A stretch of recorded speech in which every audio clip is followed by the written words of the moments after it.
If you're a virgin and you go into sexual escapades and sexual activities, and they begin to mess with your clitoris, it can give you pleasure that is satisfactory and you can stop there. But once they take it to the next level, where there is, for example, penile penetration in the vagina, as soon as you have experienced penile penetration, clitoral stimulation alone is no more enough to sustain, to satisfy you sexually. So even when they begin to stimulate your clitoris, it takes you to a point where you want penetration. If this level of sexual stimulation or activity gave you pleasure, it's okay as long as you're there. Once you get to this level of exposure, this level, no matter how they do it, is no longer satisfactory. Sex toys takes you to the peak of sexual pleasure. And once you get to that peak, machine, no human being, alive or dead, has the capacity, the stamina, or the competence to ever give you such pleasure that can equate, not to talk of exceed, the machine. What that does is this. If you say, can I use sexual toys until I access my husband? When the husband now comes back, what is he coming to do? To compete with sex toys? He might die on that bed trying to compete with sex toys. He forever can no longer meet your sexual needs. You are only patient enough for him to get done with whatever he's doing on you and get out of your way so that you refer to your sex toys. Hi, welcome to the Missing Mentor Moments. It's about real people, real stories, and real conversations, providing straight answers to difficult questions. And today we already have on the table a very profound, very important question. A woman is asking to know, she said, what will be wrong if a woman decides to use sex toys to meet her sexual needs, especially if it becomes impossible to access her husband, or at least until it becomes possible to access her husband? This is such an interesting question, and you have no idea the number of people that are stuck in this kind of situation. And of course, this conversation has been held in different platforms. But as a relationship institute, the Love Life Institute has decided that we must contribute our own quota, school of thought, in providing straight answers to sensitive questions like this. And I'd like you to join me in this conversation and let's look at it as it is. My name is Mason Ivy West, and I am the college director at the Love Life Institute. All right, to begin, let me clarify. Questions like these are usually asked by Christian women. Christian women, because the woman that is not a Christian, oftentimes she doesn't care a fig what you're talking about. She's going to do whatever she can do to get whatever she needs to get, and she doesn't care what you're talking about. But for the Christian woman, she is mindful about ethical questions. She's conscious about moral values and the extent to which their action or her action impacts on her relationship with God. And so she's going to ask these questions to ensure that at all times she is not out of track with God. Interestingly, when the Christian woman is going to ask this kind of question, it is always the pastor. 99% of the times, the questions are asked to pastors. Unfortunately, 99% of the times, the pastors that are going to answer these questions themselves have not experienced this kind of pain. They have not been stuck in this kind of situation, and so they are not able to sincerely proffer practical solutions to complexities like this. Sadly, they will not even approach the question and say okay, I don't think I'm the best person to answer this question. I'm just going to do my best. I think if you consider this and that is going to help you. But I recommend that you see a counselor and a therapist, a professional. And in my own view, I think that professional needs to have experienced this kind of crisis, or that therapist needs to have handled 2 or more cases like this that avails them of critical data that will guide them in their prescriptions, effective diagnosis for effective prescriptions. Otherwise, people are just going to make recommendations that 99% of the times are very annoying. And so my recommendation to the average pastor would be, why not maintain a relationship with a professional counselor, a therapist, who you think their value system aligns with the values that you believe in, especially if your fears are that some of them counselors and therapists could mislead your flock when it comes to ethical issues. Then you want to maintain those kind of relationships, and then when you find yourself in this kind of situation, you refer them to these trusted counselors to now provide more practical and more relatable answers to questions like this. Take it from me.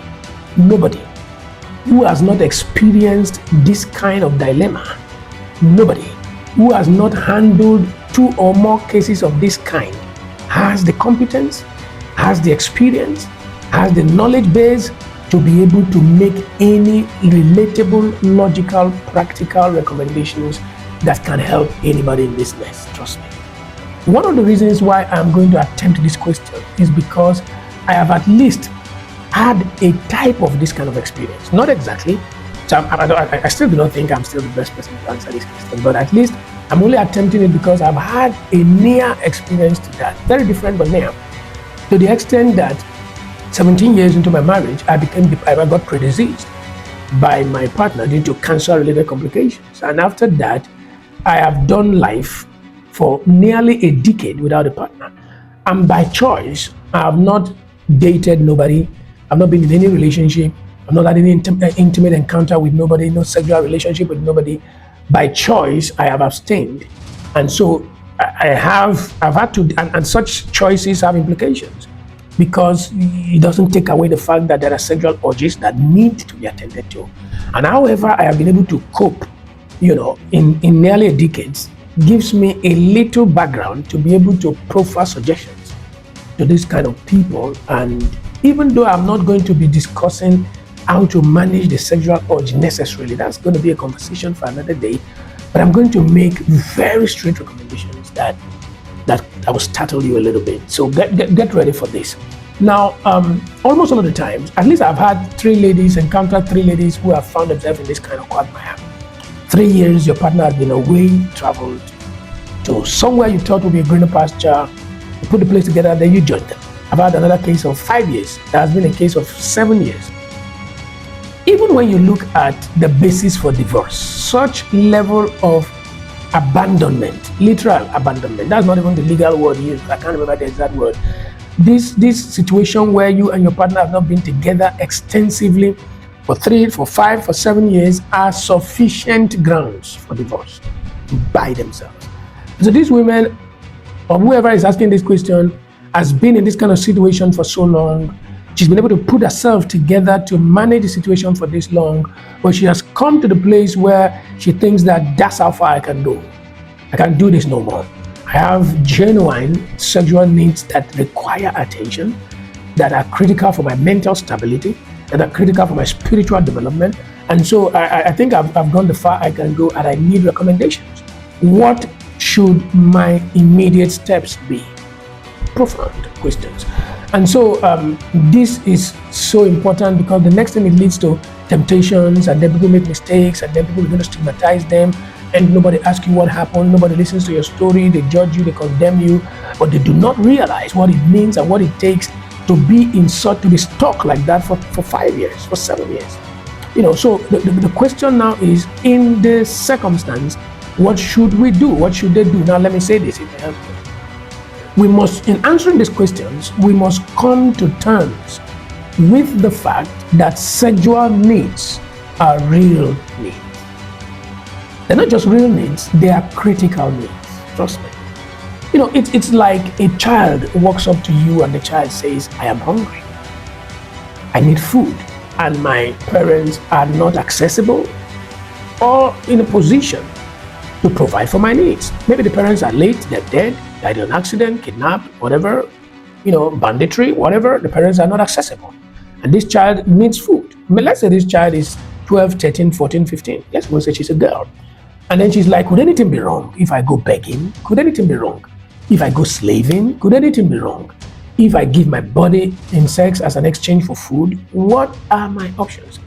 Imagine that a child asks you that question, and then you minimize the intensity of that need, that challenge, and then you're saying things like, okay, food, hunger are fleshly desires. So if you have that kind of need, you're suffering from, you are being too sensual, you're too much in the flesh. Why not get involved in spiritual exercise to elevate your flesh, above, elevate your spirit above your flesh. Do prayer. Pray, fast, read God's word. Listen, prayer, fasting, the word of God are important. What they can do in a situation like that is that they can lead to a clear direction of what your next steps can be to get food. Prayer does not replace hunger. It doesn't eradicate hunger. Can it even mitigate it? The word of God won't do that. When he says man shall not live by bread alone, it meant man will live by bread, then by the word of God. And so you don't do that. You say, okay, go and do a lot more exercise, go to the gym, and as you are busy, activity will make you forget your hunger. Like seriously? And then you say, get involved in missions, in activities that you are passionate about, that you're crazy about, that kind of activity that can make you forget that you are hungry. Excuse me. All these recommendations, which most of the times are what people have proposed to women who are battling with the question we're talking about, are going to provide just temporary measures. They are not going to provide sustainable solutions. They are annoying. They don't make any sense. This kind of garbage and gibberish is going to only come out from people who don't know what it means to be stuck in a relationship and deprived, starved. You know that can make this kind of recommendation? Nobody does this.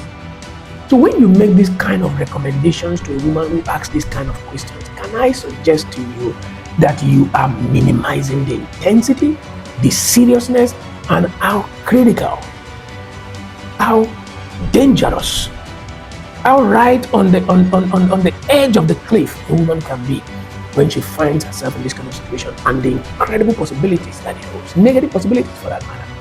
You don't want to do that. It's why I have said nobody who has not experienced this should talk about it.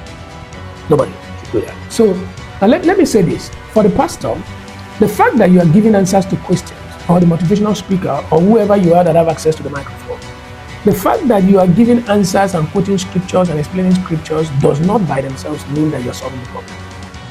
Humility will make anybody know that even the Bible says that for whatever we know only in part and not in full. That thing that makes anybody think that they have the answer to every question in life is part of the problem. You don't have all the answers. Humility should make us know that, well, these are my views. They may not be the best fit for the situation. I hope you find help somewhere. Those are my outlook on this kind of things. Now, in answering these questions as directly as possible, let me say this, it may help. First and foremost, can I recommend that when we negotiate relationships, we should do our best to avoid negotiations that put career, ambition, aspirations, and dreams above the family. People find themselves in situations like this almost all of the times because they get married and one partner thinks that there is a greener pasture somewhere and they want to go put it together for the other person to join. Sometimes it is the idea of both of them that we can't be here, we need to move XYZ. It's okay. But whenever you are making such negotiations, at all times, family must not be compromised for those dreams. Family must not be sacrificed on the altar for those dreams. And every time you are doing those things and you are willing to travel without legal papers, without legal permission to reside in a country, whenever you are doing those things and you are cutting corners, can I suggest you are sacrificing family? Because at the end of the day, when those plans hit the rocks, family is the first victim. Family is the first victim. And there is a sense in which you cannot blame everybody except yourself for this kind of situation, because most of the times we approved it, we endorsed it, we allowed it, we're part of the vision, we're part of the plan, but the plans have hit the rocks. And there's a sense in which you cannot even blame somebody completely except you discouraged them and they insisted on going. Can I shock you? Most of the times when a partner stays away like that for 5-7 years, the truth is that they have moved on to fulfill their dream.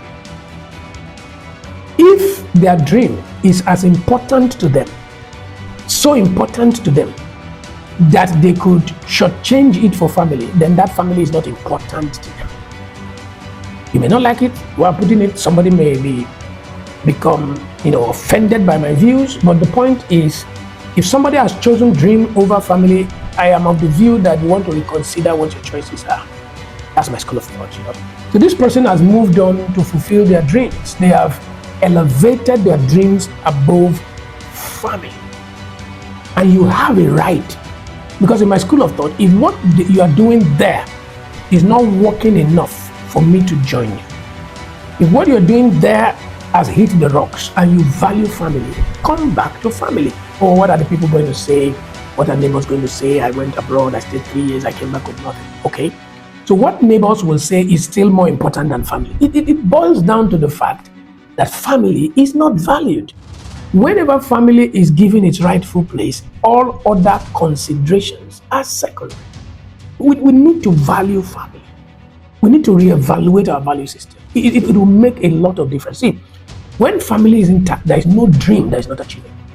Priority is key, if you ask me. So I'm suggesting, when we draw up dreams, when we try to engage ourselves in risk-taking, we should be strategic enough such that we don't make family the sacrificial lamb. Prioritize family. And I tell you this because to a large extent, we are selfish. All of us human beings. Very selfish. Why do I say so? For too many of us, whenever there is a collision between our dreams and family, too many of us are most likely going to sacrifice family for that dream. We get abroad, things are not working, and the only way out is to take an action that protects the dream, even when that action is inimical to family. So probably we need a side chick. Probably we need to marry somebody else. Probably we need to have sex with somebody to make a way, to create opportunities to do certain things. Even when those actions provide temporary openings, yet compromise the fundamental basics upon which family exists and survives, we are going to, in the name of pursuing a dream for the good of the family, destroy the family to protect the dream. And yet when the dream is successful, it is successful under conditionalities that makes family no more attainable or sustainable. Because what do you tell this person when they were not aware of this person, when you were talking with them and negotiating? Because if they were aware of this person, most often times they're not going to accept what you want them to do for you, and so you're going to compromise this person for this person to achieve this. You don't want to do that. Because whatever you are pressing for, if you put family first in the first place, you might not even be on that journey. That's the difficult truth. And so when we start aligning ourselves with very crazy dreams in the name of wanting to upgrade family dreams, please, whenever you want to do that, make sure that your partner is as into you as you are into them. Because if you are not sure how much they are into you, when they get to the crossroad where they got to choose between dream and family, you'll be shocked. Shocked to your teeth, shocked to your pants at how they might choose their dreams over and above family, because they think with a successful dream, they can always re-engineer a new family. You don't want to take that risk. Now, somebody will say, what? Go straight to the question. Listen, you don't understand. The recommendations I want to make could also lead to you rethinking that relationship. And if you're going to rethink that relationship, it means you're going to negotiate on that relationship. And how you negotiate on that relationship is going to be critical, because what usually happens is you run away from a problem without fixing it right, and then you go and recreate the problem. Now the one you recreated is even worse than the one you ran away from. Until we get it right with how we do most of these things, we keep going in circles and patterns and styles.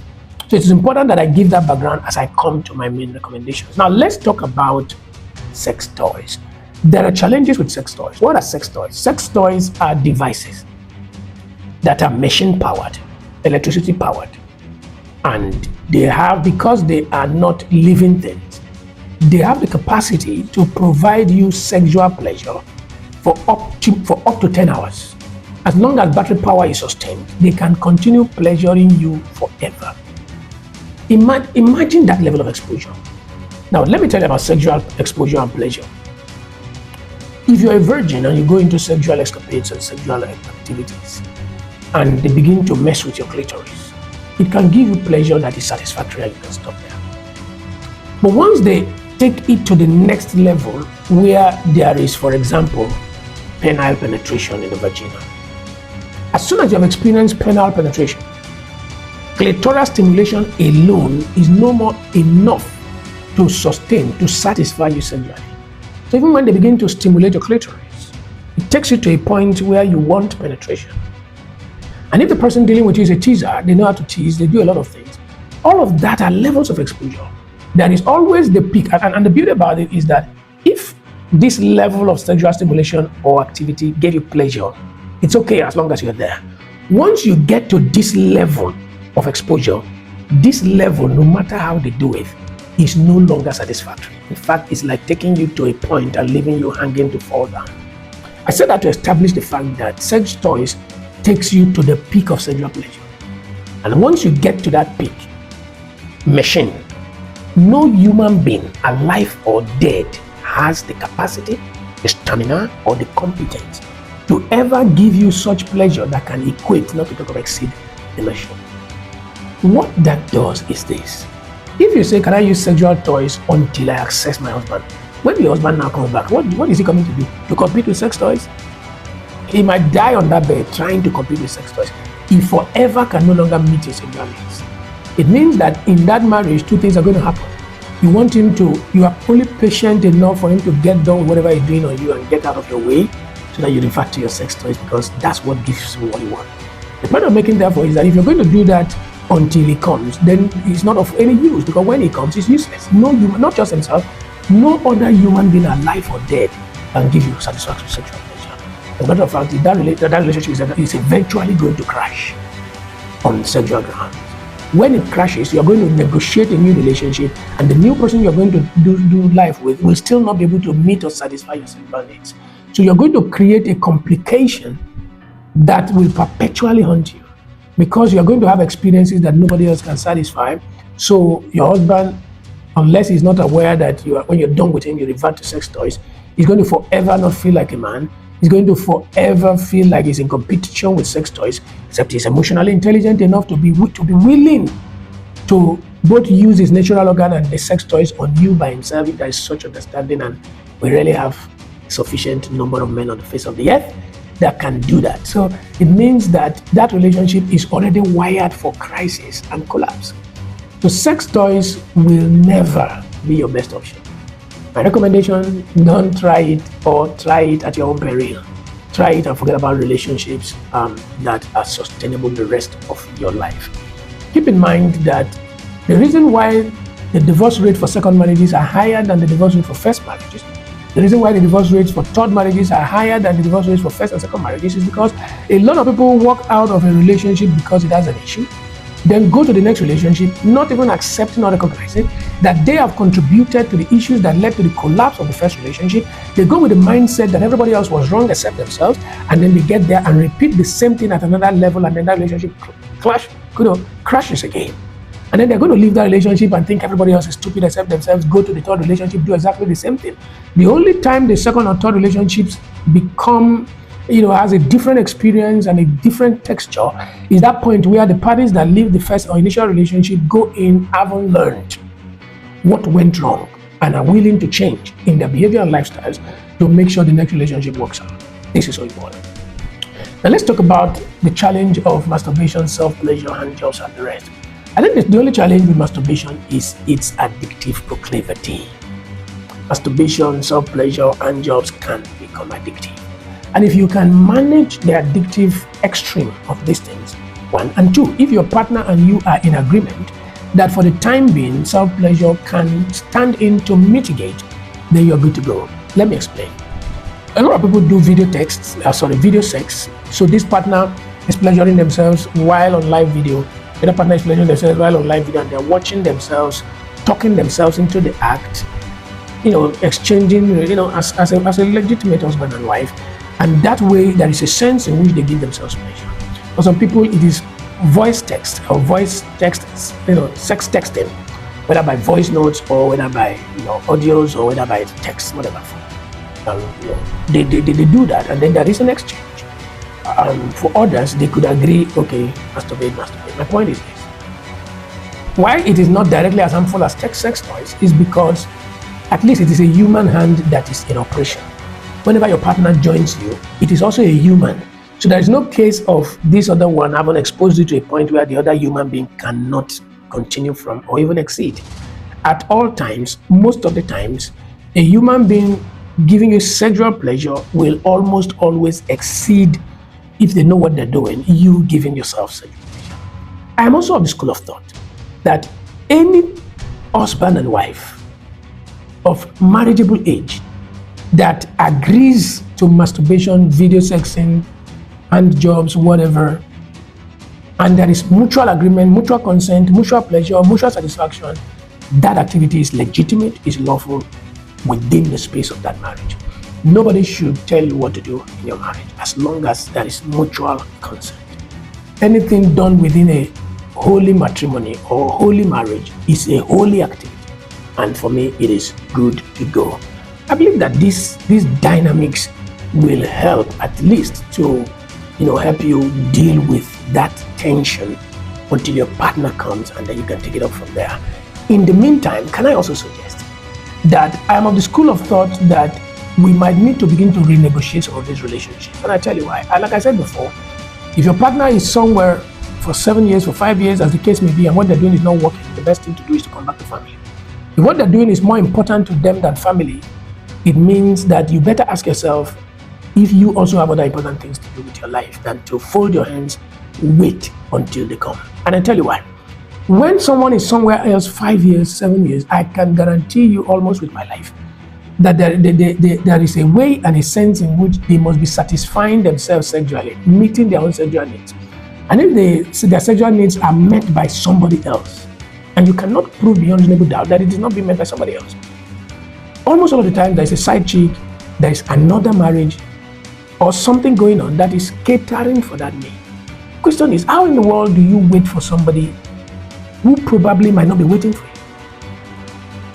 And then when you watch some annoying movies, you see a situation where the woman has waited for 7 years, and then 6 months after this, she decides, I'm tired, I'm not doing it again. Then she gets into another relationship. Barely 3 months after she gets into another relationship, then the husband is coming back just to create all kinds of sarcastic, annoying, scripts and narratives. Listen, I believe that you should immediately start a conversation with your partner, and if family, you are still important to them, and what they're doing there is not working, they should shut down and come back home. If the people within the environment will think them failures, you guys can relocate to another location where nobody knows you ever before. You start off your life again and take it to the next level. My views are simple. 2 are better than 1. If 1 will chase 1,000, 2 will chase 10,000. The partner coming back to join you, and both of you sitting down to strategize and do life together. Yes, even the sky is not the limits as to what you are capable of achieving as a couple.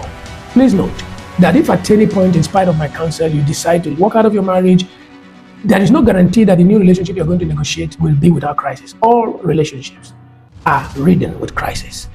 Any relationship that is thriving is because it is made up of partners who have the wisdom, the intelligence, the sagacity, the competence to manage their crisis or conflicts in such a way that every test has become a testimonial. So you never find a relationship that has no challenges. And so just jumping out of your relationship just because there's a crisis may not always be the best, and does not guarantee that the next relationship you're going to get into is going to be crisis free. You must still learn in that other relationship how to manage your crisis. That is why talking to your partner and asking them to come back for you guys to renegotiate and rearrange or take this relationship to the next level might still be the best option than just calling off the relationship. Finally, can I suggest, let God lead. However, if you don't have a relationship with God where He can lead you, can I suggest that that's the real problem? It might be the real problem that led you into this circumstance where you are stuck and not knowing what next to do. Because if God is leading you, He probably would have given you signals not to do, not to accept, not to approve, not to allow, not to get involved. And so why not go back, develop a relationship with God where there is a space where He can lead you, because once God is leading you, almost every step you take is going to lead to success ultimately. Remember, write the vision, make it plain. So the end, it will speak. It will not fail. I want to hope that with these few submissions of mine, I have thrown light and given some kind of straight answers to these very critical questions. And I believe that some way, somehow, it has added value. Now, I'm okay. You are free to disagree with my views. You can ask questions. You can make comments. You can give your opinion. It's okay, as long as you are respectful and you are willing to engage in meaningful conversation. Thank you for being there. I look forward to more.